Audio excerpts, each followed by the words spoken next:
Kiana Davis.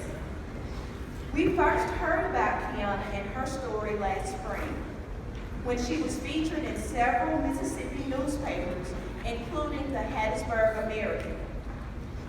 Once I talked to her on the phone, I was immediately impressed by her optimism and dedication. I knew that her story was one we wanted to share with all of you here today. Kiana was born in Boonville and experienced homelessness throughout high school, as her mother wrestled with drug addiction and mental health challenges. She lived in a series of hotels and at times in her family's car. She attended 3 high schools before she graduated from South Jones High School in 2013. She earned a full scholarship to attend the prestigious Bernard College, one of the nation's leading women's and liberal arts colleges, and a campus of Columbia University. After college graduation this past spring, she began working as a project manager for an international conglomerate based in Washington, D.C. She plans to earn her doctorate and wants to continue sharing her story with other young people who face obstacles similar to hers. I know that her story will challenge and inspire you to do the difficult, important work that you do each day. Please join me in welcoming Kiana. Kiana, we are so glad to have you with us today.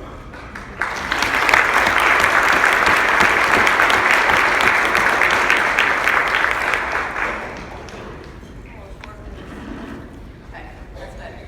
How are y'all doing this morning? Good. Wonderful. I cannot help but to feel inspired today. This task and this honor that I have before me has made me think deeply about my story and its meaning in a larger context. My name is Kiana Davis, and my life is not ordinary. It was never meant to be, but I did not know that until someone told me otherwise. I'll explain. So, growing up, I was that kid. I was that kid who was habitually absent, yet who could come in and take tests and pass it with flying colors. I was that kid that took lessons too seriously, asked too many questions, because my grades represented the only control that I had. I was that kid that DHS came looking for. I was also the one that spent too much time in the bathroom because I needed a place to have my emotions. I was that student that tried to gain the approval of my teachers in any way possible because I needed love and validation. I'm the girl who was lost in books because my story was not one that I wanted to think about. You know these kids, they walk through your hallways, they sit in your classes, they work your nerves, and they need your support. So let me take you back to experience some of my experiences so that you may better understand why I'm going to leave you with the responsibility that I am today. I want to share a story with you that I feel like will illustrate what some of my mornings were like before school.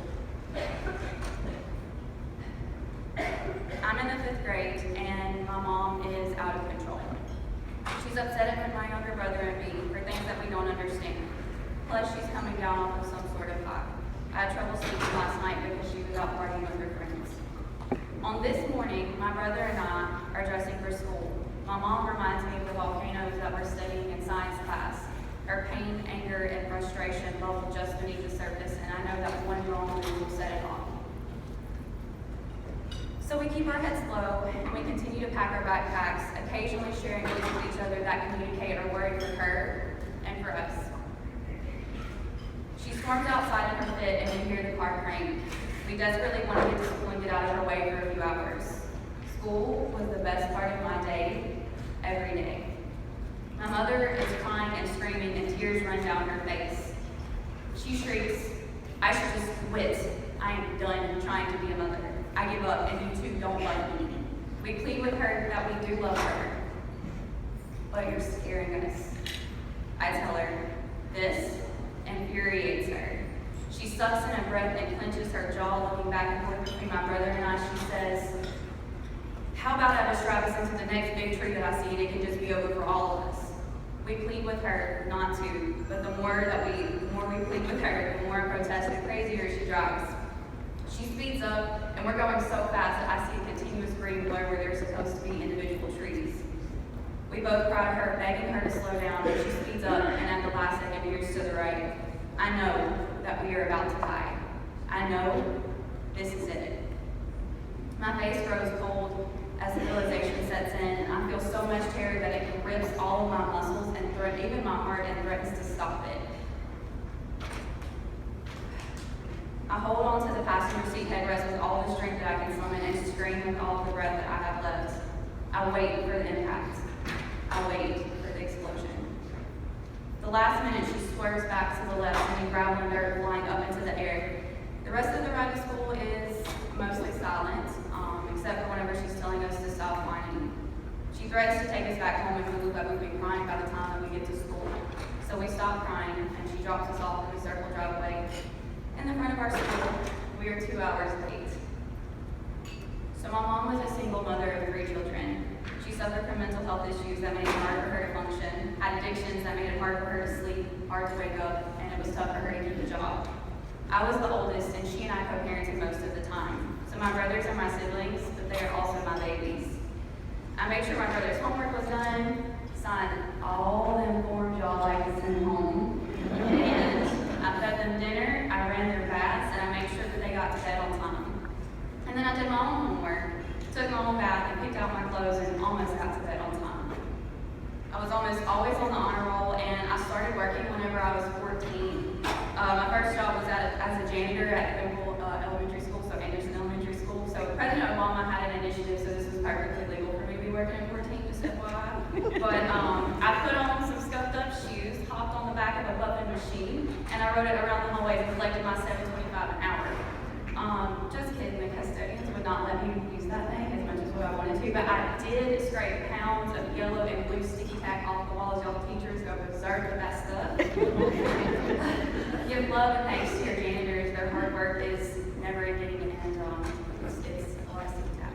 So, I attended 3 different high schools, as Tiffany mentioned. 2 in Mississippi, so Boonville High School, and then South Jones High School, and 1 in Alabama, Allen High School in Irvington, Alabama. I've added it up, and I've attended 6 different high schools, K through 12. People often ask me if I have a parent in the military. I tell them no, but my mom was always fighting the war with herself. So it required us to move when things got lackluster in one place or when disaster struck and we needed to start over. So I like to think that part of the reason I was invited here today is that I'm like an unofficial expert of the Mississippi school system since I've sampled so many. I'm basically the secret shopper of Mississippi schools. Most important move we ever made was to a town called Bayou, Alabama. That was my first year of high school. My mama uprooted my family from the city that we've been living in for the past 8 years to move to some random town in Alabama. Y'all, she literally picked the name off a map, decided that she liked the name, and so we just moved there. It was 5 hours away from home and family. The first year went by seamlessly. We had a house, my brothers were in school, they were doing really well. My mom found work as a paralegal. I was involved in theater, I was in AP classes, tennis, and I fell in love. But things changed drastically before the start of the next school year. I remember the day before school started back my junior year, my mom, my brothers, and I rode around in a beat-up Grand Prix looking for a place to sleep. We scrounged up enough money to get a hotel room, but we argued over our next moves. We were homeless and barely had enough money to pay for the gas and the BC powder that it would take to get my mom to school, or for my mom to get us to school. My principal found out about our situation and paid out of his own pocket for a week's stay at a hotel. And my mom worked out a deal where she would work for them and wouldn't get paid, but that we could stay in the hotel room. But she was really overworked and very tired all the time.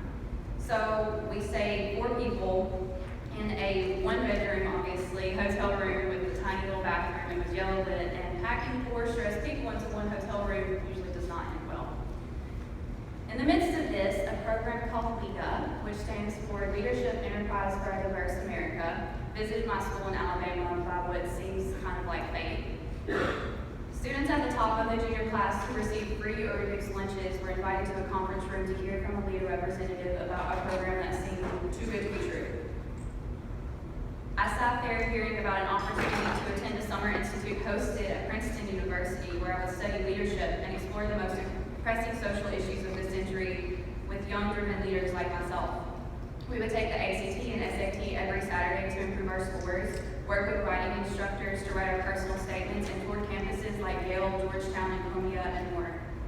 We would work with college guidance to create a list of colleges to apply to, and they would help us with the applications throughout our senior year. Moreover, this was all free.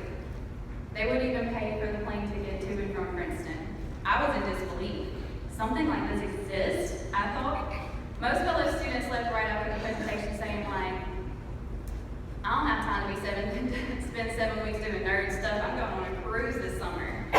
Meanwhile, I'm over here thinking, all I have waiting on me this summer is a shared double bed with my little brother who does nothing less than karate in his sleep, and a mini fridge that won't even keep ice cream cold. So I stayed behind talking to the representative, Nicole, and I told her that I wanted to apply.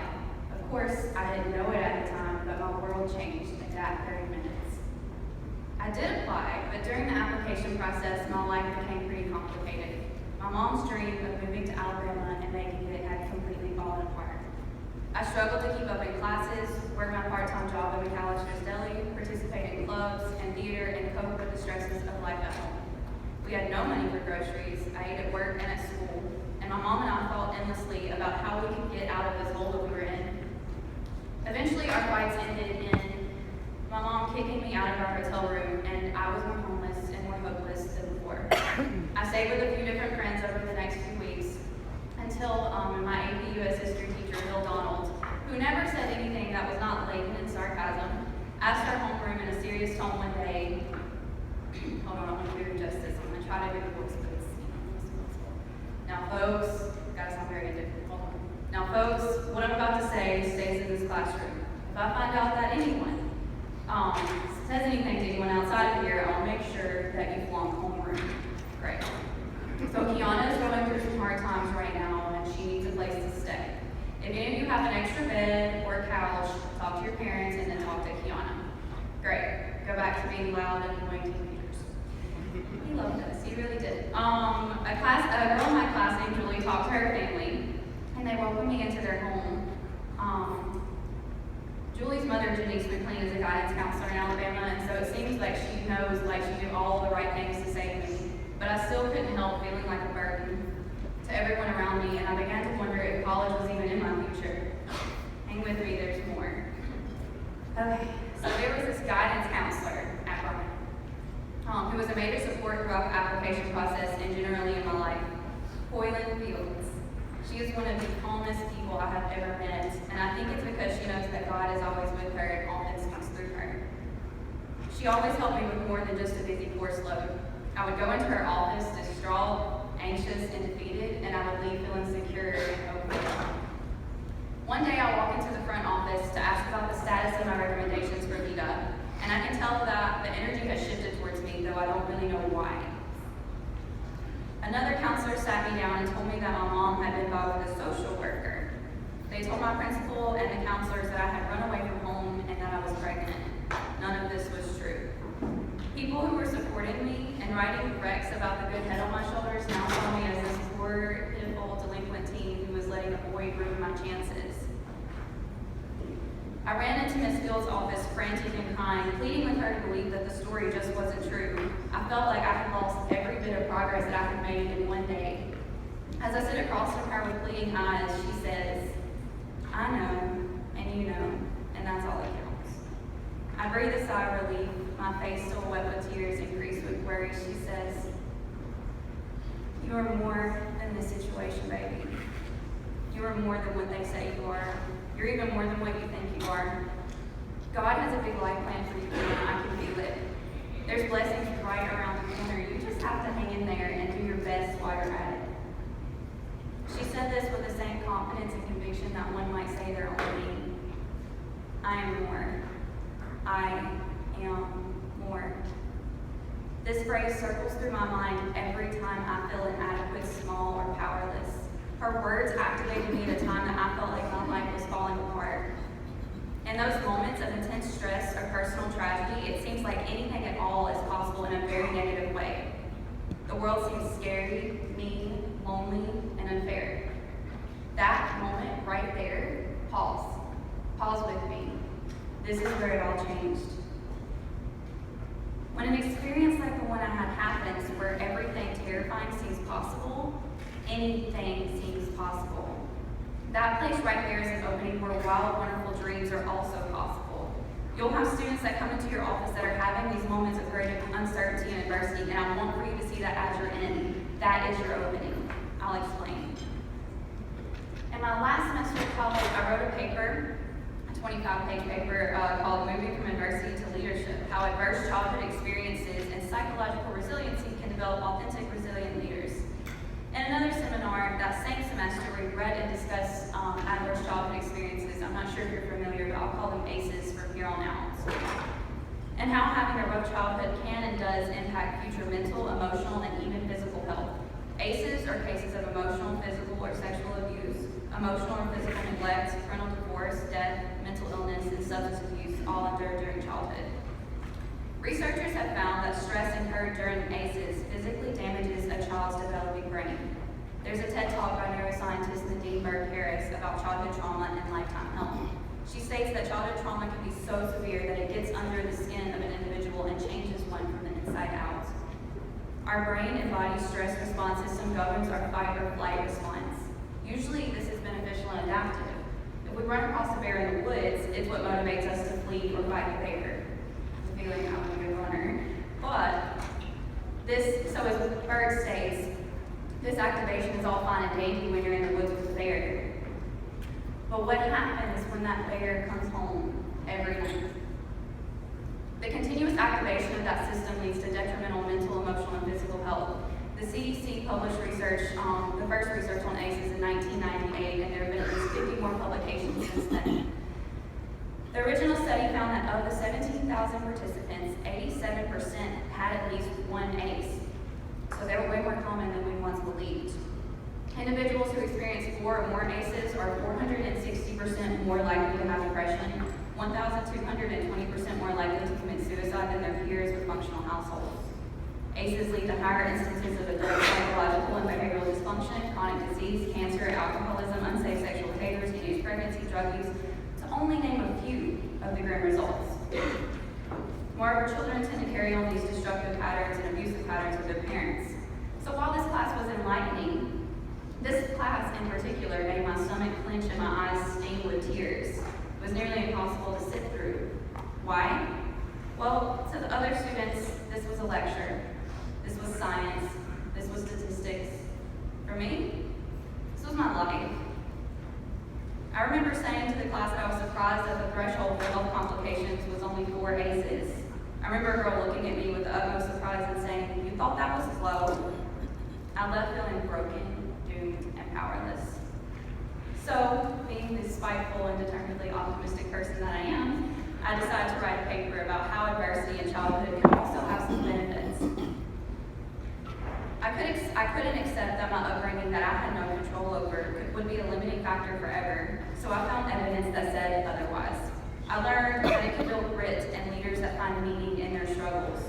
Generally speaking, resilience is the capacity to recover quickly from stressful situations, and it's a person's ability to bounce back. Resilient people have been shown to have a profound belief that life is meaningful and an amazing ability to adapt and to improvise. Many children with ACEs lack external resources and clear direction, but imagination and self-discipline can lead to these alternate pathways.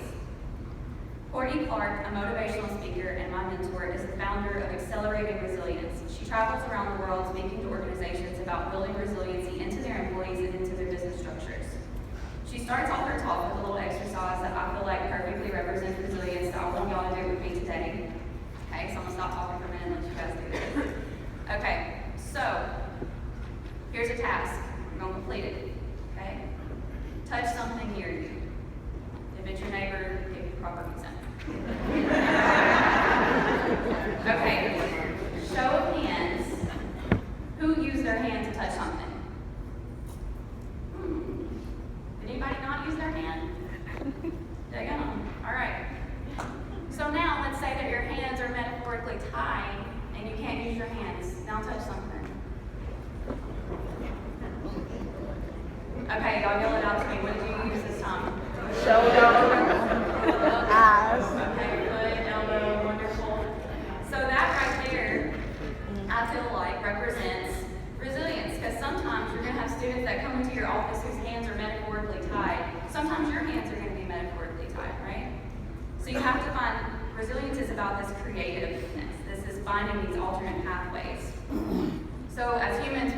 follow this path of least resistance, right? So let me just use my hand to touch something in front of me.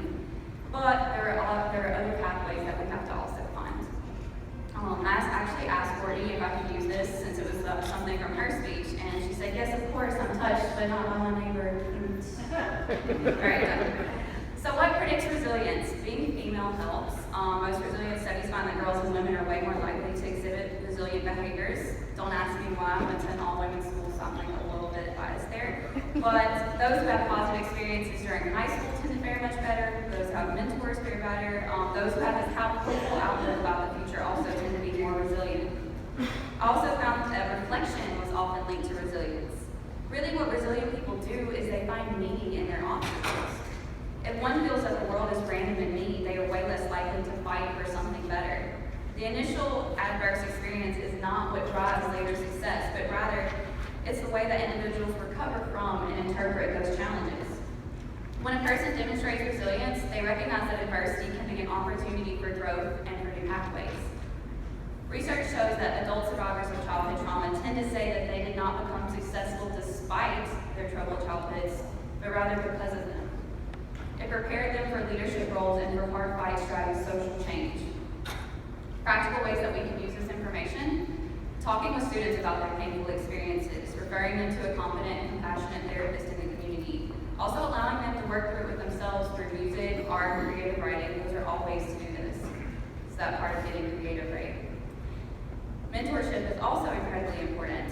But I also discovered something else in my research that's been given various names, but I like to call it the moment of activation, in which a person's self-perception shifts and causes them to forge a new life path. Many times, as various studies have demonstrated, the life-changing realization starts with another person recognizing potential in them and voicing that observation. This person is usually not a family member or a peer, but rather it's somebody from their community. It's a teacher, a counselor, even a family friend. Many individuals cite a single person's influence that led to a reconceptualization of power, self, and of what was possible. These moments of activation, like mine with Ms. Fields, are the key to positive transformation. You are all the keys. You are the catalyst. Studies suggest that there's a window in which individuals with dysfunctional childhoods can change rather than go down this path. Guess when that window is? It's teenage years through young adulthood, aka the folks that y'all have to see like every day. I know that y'all can't do it all. You do so much already. But sometimes it only takes one statement. One of the studies I read interviewed people who had become successful after rough childhoods, and I remember this one woman's response of a teacher telling her that she should apply to college, like expecting her to apply to college and that she could also get scholarships. She said, his words changed my thoughts about myself. I viewed myself as someone with potential in that moment because he saw potential. He had bigger dreams for me than I did for myself. So I wonder how it feels to be in the unique position that you're in. I hope that you feel empowered. Our decisions, our words, our advocacy all matter and have a rippling effect greater than we'll ever fully know. So speak to their self-reliance, their leadership, their problem-solving skills, their intellect, their strength, their tenacity. Act like a mirror whenever you can because you never know what will forever change someone's perspective for the better. Give them something to reflect on, encourage them to find meaning. Never let them think that what is today is all that there can be tomorrow.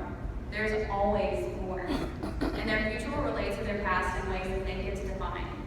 My favorite psychologist, Carl Jung, has a quote that goes, I am not what happened to me, I am what I choose to become.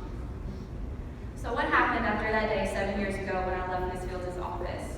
I went home and I wrote my supplements for Lita, gained back some of that determination and hope, and just when it seemed like the struggle would be never ending, I got into Lita. It picked me up and forced me to have that hope again, that hunger for life. I spent the summer at Princeton and evolved quickly. I became an emancipated minor at the age of 17 while I was there and caught a glimpse of how demanding college would be. I returned to Mississippi with a list of 11 colleges that I would apply to during my senior year. When I arrived at my last high school, which was South Jones in Ellisville, Mississippi, there were whispers of the new smart girl who had started a week late because she was at Princeton. My classmates seemed intimidated and suspicious of me until one day we were in AP English class and we're reading some short story out loud. It was my turn and I'm moving along and I'm reading and I'm like, da da da da da. Her voice was monotonous, da da da da da da. And my teacher says, I'm sorry, I think you mean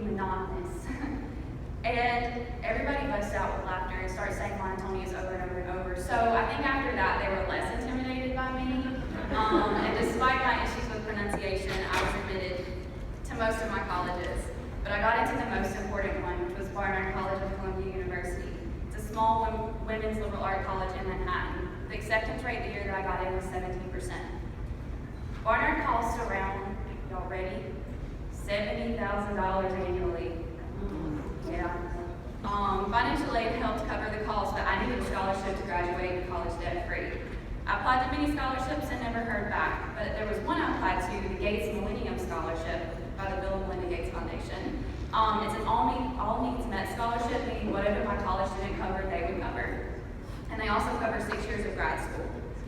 54,000 people applied the year that I did, and only 1,001. I had a 1.9% chance of being selected, and I was. I remember walking across the stage at my high school on senior night when they announced my scholarship. There was an audible gasp from the audience when the principal announced that the scholarship was valued at $1 million. On the way back to my seat, I think I had 3 marriage proposals, like, and maybe even someone's dad, but I politely declined and I sat back down in my seat, single and pleased as pudding. I moved to New York City and lived there for 4 incredible years. I majored in psychology to better understand myself, my mom, and my childhood. My first college summer, I returned to my hometown of Boonville, Mississippi to work at the Boys and Girls Club that I had spent a lot of my childhood summers. My sophomore year, I upstaged Uma Thurman. We spoke at the same event, so this is like other words, not mine. I did not say I upstaged her, but I'm hoping this doesn't get back so y'all won't tell her, will you? Okay, I interned that summer in New York City with the lovely Weaver group, which I'll come back to. My junior year, I studied abroad in Ireland for 4 months, where I studied folklore and traveled to Scotland, England, the Netherlands, Northern Ireland, and Norway. I strongly dislike Norway. Well, let's just say that that's because I experienced the least funny April Fool's Day of my life there, and also they actually eat reindeer. Like, you can't trust people who eat Santa's helpers. So I returned to the States and I worked with Lita last summer as a resident mentor, kind of like an RA. And I watched 100 inspiring teenagers go through the same transformative process that I underwent 4 years previous. All of them had amazing stories and had overcome so much to get to where they're at. They actually started college this month. 99% of them were admitted to at least one most competitive school according to Barron's list, and 63% were admitted to at least one Ivy League school, MIT or Stanford. I took my senior year by storm and finally made the dean's list in my last semester. I'm proud of my overall 3.18. It was my very best, and I'm not ashamed of it. I graduated from Barnard College of Columbia University in May. Before I graduated, I was hired by Lever Group and have moved to Washington, D.C. I now work in innovation, where we're kind of future-proofing our company and learning how to get comfortable with change. My boss is an amazing professional and woman. She worked at the White House before coming to Libra, as did the other 3 executive team members that I work closely with. I'll have the opportunity to travel to places like Silicon Valley, California, New York, London, and maybe even Greece. I live in a cozy studio apartment and pay my bills comfortably. All of this is more than I ever imagined. I mean, in what world do I get to have Bill Gates pay my room and boards, roam around New York at 18 years old, complain about my less than great trip to Norway, earn $250,000 piece of paper from an Ivy League college for $0, work with ex-White House staffers, and get invited to speak to a room full of accomplished people about all these things that I still can't believe happened. I never saw myself standing right here in this room on my 23rd birthday. Wild and wonderful dreams are also possible. So back when I found out that I was admitted to Barnard, I called Ms. Fields to thank her, and her words never left me. She kind of brushed off the gratitude and replied like, yeah, I already knew all this was going to happen, but have you forgiven your mother? After what had went down in high school, I cut off contact with my mom, and honestly, I resented her. I stubbornly told her that I had not forgiven my mother, and she said to me, Kiana, promise me, someday soon, no matter what happens, you will forgive her. She is still your mother. Daggum, Miss Fields always leaving me with this responsibility. But I didn't like hearing it, but again, her words circled through my mind every single time I denied my mom a relationship. I'm happy to say that this past year, I finally worked it out with myself and worked it out with her as well. And we really started building a relationship, and then very unexpectedly last month, she passed away. So now I only see her in my dreams, but that's resiliency. It's finding another way to do things when the most simple way is not not possible anymore. My name is Kiana Davis, and I refuse to let the way that I grew up define me and what I can do with my life. Of course, I still struggle with many things, and yes, my fight or flight may be perpetually activated, but that's okay because my mama was a warrior, and I am too, and you better believe that I plan on flying high. My life is not ordinary, and neither are the lives of the students we are holding this conference for. I am more, and they are too, so please let them know. We are more.